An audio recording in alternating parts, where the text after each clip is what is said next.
Olá, seja muito bem-vindo ao canal Simas Estatística. Eu sou Diego Pugione, biólogo e estatístico, e o meu intuito é desenvolver o seu pensamento estatístico de uma forma intuitiva e prazerosa.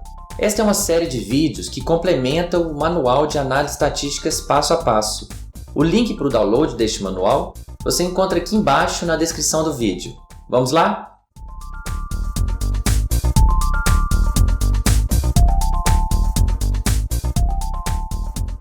Olá, essa é a nossa primeira aula do nosso tutorial, onde vamos apresentar algumas funções básicas do Excel e algumas dicas importantes. As colunas do Excel, então, elas são indexadas por letras e as linhas são indexadas por números.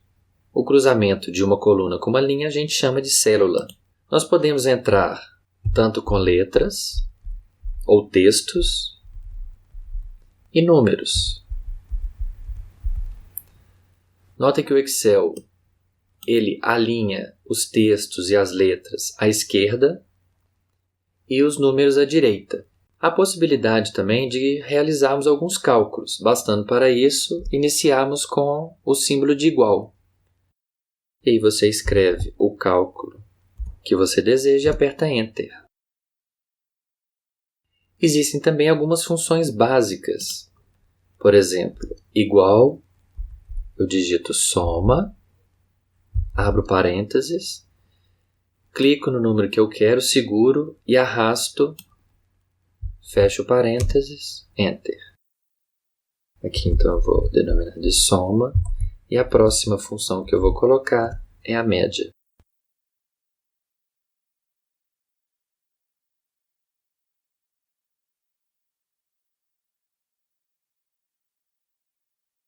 Existem várias funções no Excel que vocês podem encontrar na internet. É muito importante saber se o seu Excel utiliza o ponto ou a vírgula como marcadores de decimal. Aqui vocês podem ver que o meu Excel utiliza o ponto. É possível que vocês façam uma conta, por exemplo, 1 dividido por 3, e vocês vão obter um resultado fracionário para saber se ele utiliza a vírgula ou ponto. Eu troquei o padrão para ponto, já que a maioria dos programas estatísticos que eu utilizo, eles usam o padrão americano, que é o uso do ponto. O padrão brasileiro utiliza a vírgula. Caso vocês queiram modificar esse padrão, vocês podem vir em Arquivo, Opções, Avançado, e aqui vocês desclicam a opção Usar separadores do sistema, e aí vocês definem se vocês querem um marcador de decimal como ponto ou vírgula. Há também a possibilidade de modificar o marcador de milhar. Agora vamos aprender sobre os dois formatos básicos de tabelas. Aqui eu tenho uma mesma tabela em dois formatos distintos. À esquerda é um formato denominado largo e à direita é um formato denominado longo. No formato largo, os níveis das minhas variáveis ocupam colunas distintas. Percebam que grupo A, grupo B e grupo C são níveis distintos de uma mesma variável, que é, no caso, uma variável chamada grupo. Aqui no formato longo, essa variável grupo ocupa uma única coluna, e eu especifico então os níveis dessa variável, colocando os títulos dos grupos nas linhas. Notem a correspondência entre as duas tabelas. Eu tenho aqui todos os meus 5 valores para o grupo A, que são os mesmos valores que estão aqui no grupo A, no formato largo, e assim por diante. O formato largo ele é um pouco mais intuitivo para o analista iniciante. E ele também nos possibilita, por exemplo, calcularmos medidas resumo. Então eu posso digitar aqui média,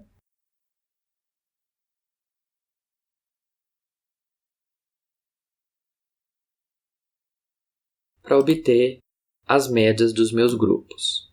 Então isso eu já não posso realizar no meu formato longo. Entretanto, aqui nós temos apenas duas variáveis. A minha variável grupo, que seria a minha variável preditora, e a minha variável que eu chamei de variável x, que é a minha variável resposta. Quando nós temos mais de duas variáveis, então o formato longo é o formato mais adequado.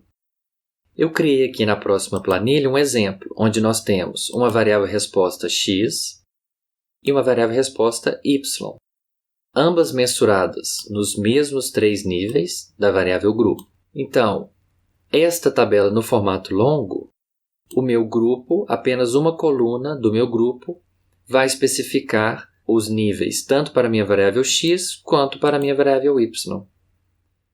Nesse formato longo, caso eu queira incluir mais alguma variável, basta incluir uma nova coluna aqui ao lado e entrar com os valores. Caso eu queira entrar com algum sujeito novo, é só eu entrar com uma nova linha aqui embaixo. Para fazer inclusões nesse formato largo aqui, inclusões tanto de indivíduos quanto de variáveis, é um pouco mais complexo. Então, este formato acaba sendo mais preferido, apesar dele ser menos intuitivo. Agora vamos para algumas dicas. Dica número 1. Na verdade, ela não é bem uma dica, é quase uma exigência. Nunca coloque a unidade na sua célula. Por exemplo, nunca escreva dia 1 ou 10 gramas, 2 centímetros. Nunca faça isso, porque o seu Excel vai interpretar estes valores como texto. Perceba que eles estão alinhados à esquerda. Caso queiram entrar com alguma unidade, façam isso no título da coluna. Por exemplo,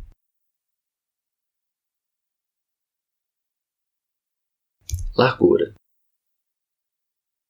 E aí sim você entra apenas com os valores numéricos da largura, para que o Excel interprete como número. E aí você possa realizar cálculos a partir desses valores. A segunda dica diz respeito aos títulos. Sempre busque utilizar títulos pequenos para a sua tabela ficar bem enxuta. Quando for trabalhar com porcentagens, não entre com os valores multiplicados por 100, ou seja, entre com os valores no intervalo entre 0 e 1.